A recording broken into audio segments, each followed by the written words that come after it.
ನಮಸ್ಕಾರ ಸ್ನೇಹಿತರೆ, ನೋಡಿ ಈ ರಸ್ತೆ ಬಂದಿರೋಂಥ ಜಾಗ ತಾರ್ ರೋಡಿಂದ 500 ಮೀಟ್ರು, 1.5 ಎಕರೆ ಇದೆ ನೋಡಿ. ಅದೇ ತಾರ್ ರೋಡ್, ಗೇಟ್ ಇರೋದೇ ತಾರ್ ರೋಡು. ಒಂದು 500 ಮೀಟ್ರು ವಿಲೇಜ್ ಮ್ಯಾಪಲ್ಲಿದೆ ರಸ್ತೆ. ಈ ನೋಡಿ, ಈ ಮನೆಯಿಂದ ಇಲ್ಲಿ ತನಕ ರಸ್ತೆ. ಇಲ್ಲಿಂದ ಜಮೀನು ಸ್ಟಾರ್ಟ್ ಆಗುತ್ತೆ. 1 ಎಕರೆ 20 ಗುಂಟೆ ಬರುತ್ತೆ. 1 ಎಕರೆ 45 ಸೆಂಟ್ ಇದೆ. ಸೆಂಟ್ ಲೆಕ್ಕ ಪ್ಯೂರ್ ರೆಡ್ ಮಣ್ಣು ನೋಡಿ. ಆ ಫೆನ್ಸ್ ಏನು ಹಾಕಿದ್ರೆ ಕಲ್ಲು ನಟಿದೆಲ್ಲ ಕೂಚಕಲ್ಲು, ಅಲ್ಲಿ ತನಕ ರೆಕ್ಟ್ಯಾಂಗಲ್ ಆಗಿದೆ. ಈ ಕಡೆ ಆ ತೆಂಗಿನ ಮರಕ್ಕೆ ಲೈಟ್ ಕಂಬ ಇಲ್ಲ, ಅಲ್ಲಿ ತನಕ ಜನರಲ್ ಪ್ರಾಪರ್ಟಿ ಲೀಗಲ್ ಆಗಿದೆ. ಅಕ್ಕಪಕ್ಕ ತೋಟದ ಜಮೀನೆಲ್ಲ ಮಾಡ್ತಾ ಇದ್ದಾರೆ. ತೆಂಗಿನ ಮರ ನೋಡಿ, ಬಾವಿಲೆ ನೀರಿದೆ. ಆ ಕಡೆ ಎಲ್ಲ ಟೌನಿಂದ ಬರೀ 2 ಕಿಲೋಮೀಟರ್ ಜಮೀನಿಗೆ. ಜಾಗ ಅಂತೂ ತುಂಬ ಚೆನ್ನಾಗಿದೆ, ರೆಡ್ ಸಾಯಲು.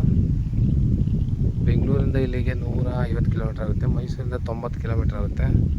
ಅನ್ನೋರ್ ಟೌನಿಂದ 2 ಕಿಲೋಮೀಟ್ರ್ 3 ಕಿಲೋಮೀಟರ್ ಆಗುತ್ತೆ ಜಮೀನಿಗೆ. ಚಿಕ್ಕದಾಗಿ ಫಾರ್ಮ್ ಹೌಸ್ ಮಾಡ್ಕೊಳ್ಳೋರಿಗೆ ಜಾಗ ಮಾತ್ರ ತುಂಬ ಚೆನ್ನಾಗಿದೆ. ಅಕ್ಕಪಕ್ಕ ನೋಡಿ ತೋಟದ ಮನೆಗಳು ಮಾಡವ್ರೆ, ಎಲ್ಲ ಮನೆಗಳೇ. ಇನ್ನು ತಾರ್ ರೋಡಿಂದ 2 ಕಡೆ ರಸ್ತೆ ಇದೆ. ಆ ಕಡೆ ಅಣ್ಣ ತಮ್ಮದಿರ ವಿಭಾಗದಲ್ಲಿ ಆ ಕೂಚಕಡು ತೆಂಗಿನ ಮರ ಐತಲ್ಲ, ಅಲ್ಲಿ ರಸ್ತೆ ಇದೆ. ಈ ಕಡೆನೂ ರಸ್ತೆ ಇದೆ. 2 ಕಡೆ ರಸ್ತೆ ಇದೆ ಜಮೀನಿಗೆ. ಇವರು ಎಕರೆಗೆ 36 ಲಕ್ಷ ಹೇಳ್ತಾರೆ. ಕೂತ್ಕೊಂಡ್ರೆ ಸ್ಲೈಟ್ಲಿ ನೆಗೋಷಿಯಬಲ್ ಇದೆ. 1.5 ಎಕರೆ ಚಿಕ್ಕದಾಗಿ ಫಾರ್ಮ್ ಹೌಸ್ ಮಾಡ್ಕೊಳ್ಳೋದು ತುಂಬ ಚೆನ್ನಾಗಿದೆ. ಇಲ್ಲಿಂದ ವಿಲೇಜು 500 ಮೀಟ್ರ್ ಅಷ್ಟೇ ವಿಲೇಜು. ಈ ಕಡೆ ತಾರ್ ರೋಡಿಂದ ರೈಟ್ ಸೈಡ್ ವಿಲೇಜು, ಈ ಕಡೆ ಟೌನು ತಾಲೂಕು. ಜಮೀನಂತೂ ಪ್ಯೂರ್ ರೆಡ್ ಮಣ್ಣು, ತುಂಬ ಚೆನ್ನಾಗಿದೆ.